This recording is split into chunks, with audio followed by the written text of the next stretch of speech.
नमस्कार मंडळी, मी प्रणिता तुमचं कला स्क्रिप्टमध्ये मनापासून स्वागत करते। सध्या जुळली गाठ ग या मालिकेचा अनोखा क्रेज आपल्याला सर्वत्र बघायला मिळत आहे। नुकत्याच आलेल्या प्रोमोनुसार इरा धैर्यसोबत लग्न करण्याचा निर्णय घेत असते आणि ती तसा बेत आखते आणि तिच्या प्लॅननुसार ती धैर्यसोबत मंदिरात पोहोचते। पुढे तिने सर्व तयारी करून ठेवलेली असते, गुरुजींना देखील बोलावलेलं असतं। पण पुढे धैर्याला एक कॉल येतो आणि तो तिथून पटकन निघून जातो।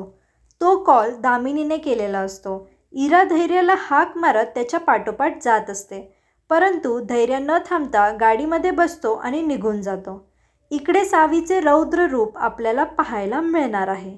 खरं तर भास्कर हा नीताच्या जीवावर उठलेला आहे आणि तो नीताला मारण्याचा प्रयत्न करत आहे हे सावीला समजतं आणि ती पोलिसांना फोन करते।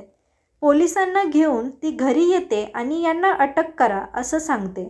तिचे हे रूप बघून दामिनी देखील घाबरून गार होते, कारण सावी अन्यायाविरोधात लढत असते। तर हे सगळं प्रकरण ऐकून धैर्य आता घरी येतो।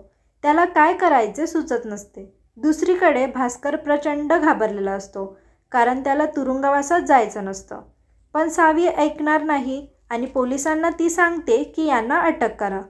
पुढे ते दोघे आणि घरातले सगळे मिळून सावीला समजावण्याचा प्रयत्न करतात।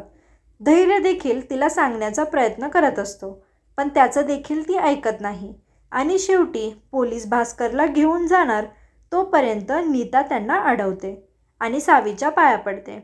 मग शेवटी नीताच्या हट्टाखातर तिला तिने केलेली तक्रार मागे घ्यावी लागते आणि शेवटी भास्कर सुटतो।